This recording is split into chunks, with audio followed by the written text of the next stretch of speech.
Hello everyone and welcome to let's do it. तो discuss करेंगे आज हम यहाँ पर HPSSC के पेपर्स में पूछे गए कुछ इंपॉर्टेंट क्वेश्चंस को। तो जितने भी क्वेश्चन हम यहाँ पर डिस्कस करने वाले हैं ये आपके आने वाले HPSSC के हर एक एग्ज़ाम में आपको काफ़ी ज़्यादा हेल्पफुल साबित होने वाले हैं।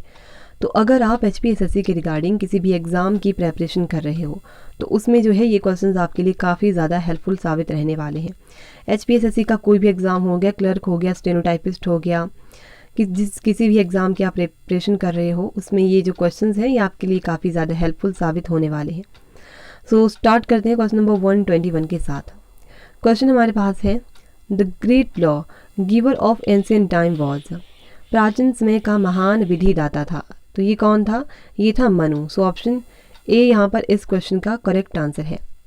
चलिए ऑप्शन बी की भी हम यहाँ पर बात कर लेते हैं। तो देखो ऑप्शन बी की अगर हम बात करें अशोक की, तो अशोक का जन्म पूछते हैं कि कब हुआ था, तो 269 ईसा पूर्व में इसका जन्म हुआ था। इससे रिलेटेड और भी अदर पॉइंट्स को हम डिस्कस कर लेते हैं, जैसे कि अशोक जो है मास्की और गुर्जरा विलेख जो है वहाँ पर अशोक का नाम अशोक मिलता है। और पुराणों में पूछते हैं कि पुराणों में अशोक को किस नाम से जाना गया है, तो पुराणों में अशोक को अशोक वर्धन कहा गया है। एक और यहाँ से आपके एग्जाम में क्वेश्चन बनता है कि अशोक जो था इसने कलिंग पर कब आक्रमण किया था, तो 261 ईसा पूर्व में जो था अशोक ने कलिंग पर आक्रमण किया था। नेक्स्ट अगर हम ऑप्शन सी की बात करें आर्यभट्ट की, तो देखो आर्यभट्ट जो था इसने आर्यभट्टियम बुक लिखी थी, और ये जो आर्यभट्ट था ये इंडियन मैथमेटिशियन और एस्ट्रोनॉमर भी था।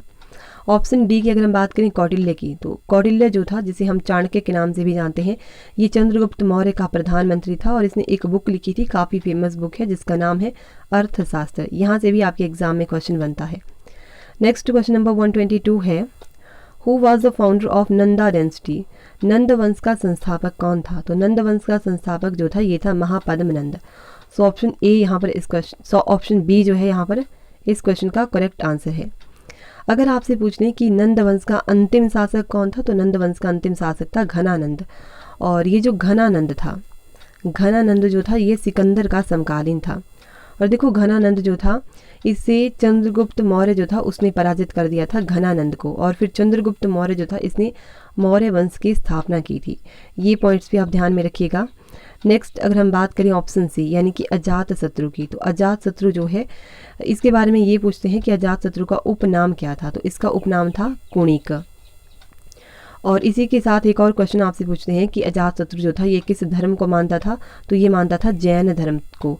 और देखो अजात शत्रु ने लगभग 32 वर्षों तक शासन किया है, तो इस पॉइंट को भी आप ध्यान में रखिएगा। नेक्स्ट हम यहाँ पर बात कर लेते हैं ऑप्शन डी के बारे में, तो आपको पता चल गया घनानंद जो था ये नंद वंश का अंतिम शासक था। ऑप्शन ए की अगर हम बात करें बिंबिसार की, तो बिंबिसार जो था हर्यक वंश का संस्थापक जो था वो था बिंबिसार। नेक्स्ट क्वेश्चन नंबर 123 है, who was the author of Buddha Charita. Buddha Charita का लेखक कौन था? तो बुद्ध चरित के लेखक कौन थे? ये थे अश्वघोष। सो ऑप्शन में यहाँ पर इस क्वेश्चन का सी जो है ये करेक्ट आंसर है। इसी के साथ में आपको और बुक्स जो हैं उनके भी नाम पता होने चाहिए, जैसे कि एक पूछते हैं विष्णु शर्मा की, कि विष्णु शर्मा की एक बुक है काफ़ी फेमस पंचतंत्र। इसको काफ़ी बार एग्जाम में पूछते हैं कि पंचतंत्र जो बुक है ये किसने लिखी है, तो ये लिखी है विष्णु शर्मा ने। मृच्छकटिकम भी आपसे पूछते हैं कि मृच्छकटिकम बुक जो थी वो किसने लिखी थी, तो वो लिखी थी शूद्रक ने। और अगर आपसे पूछें कि कादम्बरी बुक जो है ये किसने लिखी है, तो ये लिखी है बाण भट्ट ने। तो ये भी आप ध्यान में रखिएगा। नेक्स्ट क्वेश्चन नंबर 124 है, the Lingaraj temple is located at. Lingaraj मंदिर कहाँ स्थित है? तो लिंगराज मंदिर जो है कहाँ पर है? ये है भुवनेश्वर में। सो ऑप्शन ए यहाँ पर इस क्वेश्चन का करेक्ट आंसर है। और भुवनेश्वर जो है ये पड़ता है ओडिशा में। इसी के साथ और भी काफ़ी फेमस टेम्पल है जिनके बारे में आपको पता होना चाहिए, जैसे कि दशावतार मंदिर। अगर आपसे पूछें कि दशावतार मंदिर जो है ये कहाँ पर है, तो ये पड़ता है देवगढ़ में, और देवगढ़ पड़ता है यूपी में। नेक्स्ट एक और इम्पॉर्टेंट टेम्पल कोणार्क टेम्पल, इसे भी काफ़ी बार एग्जाम में पूछा जाता है कि कोणार्क मंदिर जो है कहाँ है, तो ये है उड़ीसा में। उड़ीसा में ये है, और इसी को ही हम कोणार्क टेम्पल को ब्लैक पैगोडा के नाम से भी जानते हैं। एक और काफ़ी फेमस टेम्पल है त्रिभुवन नारायण मंदिर। तो त्रिभुवन नारायण मंदिर कहाँ पर है? ये है चित्तौड़ में। अच्छा, कमेंट बॉक्स में बताना कि त्रिभुवन नारायण मंदिर जो है इसका निर्माण किसने करवाया था।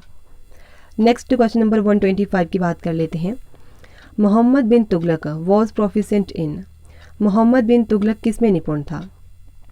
तो मोहम्मद बिन तुगलक जो था ये सुलेखन में निपुण था। सो ऑप्शन सी यहाँ पर इस क्वेश्चन का करेक्ट आंसर है। चलिए यहाँ पर हम बात कर लेते हैं मोहम्मद बिन तुगलक की। तो देखो मोहम्मद बिन तुगलक जो था ये मध्यकालीन मुस्लिम इतिहासकारों में काफ़ी शिक्षित और विद्वान था मोहम्मद बिन तुगलक। और मोहम्मद बिन तुगलक जो है इसी को ही स्वप्नशील, पागल और रक्त पिपासु कहा जाता है।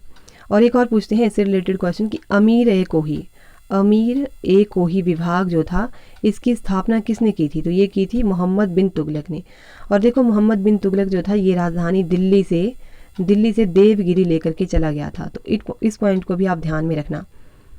नेक्स्ट क्वेश्चन नंबर 126 है, सूफी कलाम भक्ति संगीत का एक प्रकार है, किसकी विशेषता है?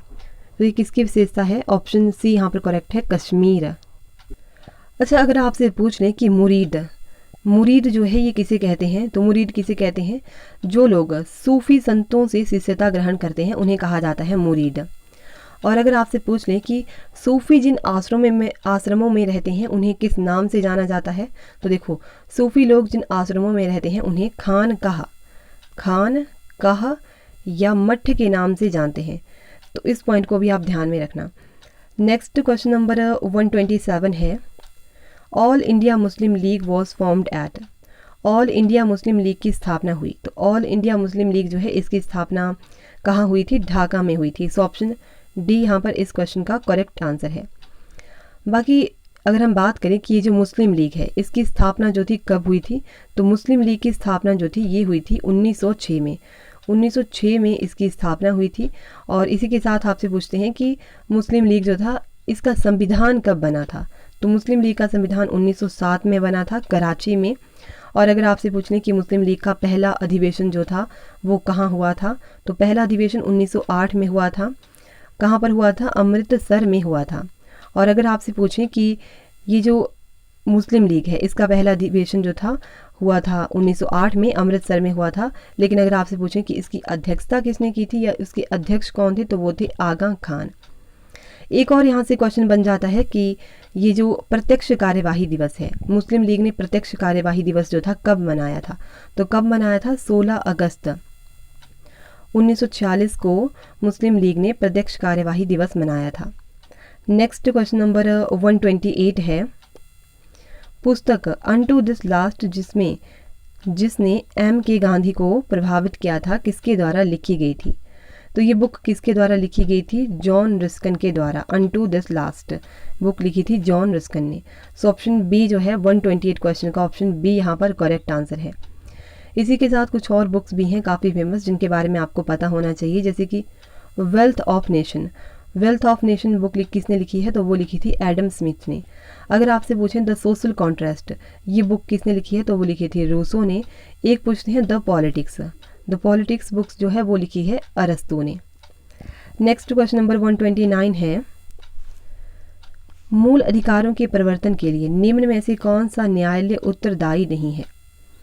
Which of the following courts in responsible for the enforcement of fundamental right? तो देखो यहाँ पर ऑप्शन सी यहाँ पर इसका करेक्ट हो जाएगा, सर्वोच्च न्यायालय और उच्च न्यायालय दोनों। ऑप्शन सी जो है यहाँ पर इस क्वेश्चन का करेक्ट आंसर है। अच्छा, एक और क्वेश्चन आपसे यहाँ से पूछते हैं कि ये जो भारतीय संविधान का अभिरक्षक किसे कहते हैं? तो किसे कहा जाता है? सर्वोच्च न्यायालय जो है इसे भारतीय संविधान का अभिरक्षक कहा जाता है। तो इस पॉइंट को भी आप ध्यान में रखना। नेक्स्ट क्वेश्चन की बात करते हैं। क्वेश्चन नंबर 130 है, Rashtrapati Bhavan was designed bye, Rashtrapati Bhavan किसके द्वारा डिज़ाइन किया गया? तो किसने डिज़ाइन किया था? ये डिज़ाइन किया था एडविन लुटियंस ने। सो ऑप्शन सी यहाँ पर इस क्वेश्चन का करेक्ट आंसर है। राष्ट्रपति की अगर हम बात करें तो देखो राष्ट्रपति जो होता है ये देश का संवैधानिक प्रधान होता है और इस क्वेश्चन को भी बहुत बार एग्जाम में पूछते हैं। अगर आपसे पूछें कि आर्टिकल 54 जो है किससे जुड़ा है, तो आर्टिकल 54 जो है ये राष्ट्रपति के निर्वाचन के लिए निर्वाचक मंडल से संबंधित है। और एक आर्टिकल है 61 में किसका वर्णन है? तो राष्ट्रपति पर महाभियोग का वर्णन जो है भारतीय संविधान के अनुच्छेद 61 में है। अच्छा, कमेंट बॉक्स में बताना कि भारतीय संविधान का अनुच्छेद 123 जो है इसमें किसका वर्णन किया गया है। और इसकी बात करें हम आर्टिकल 62 की, तो आर्टिकल 62 जो है इसमें राष्ट्रपति को क्षमादान की शक्ति प्रदान की गई है आर्टिकल 62 में।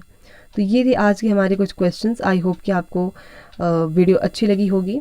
तो अगर आपको वीडियो अच्छी लगी है तब आप वीडियो को लाइक कर सकते हैं, और अगर आप इसी तरह की और वीडियोस पाना चाहते हैं तब आप चैनल को सब्सक्राइब कर सकते हैं।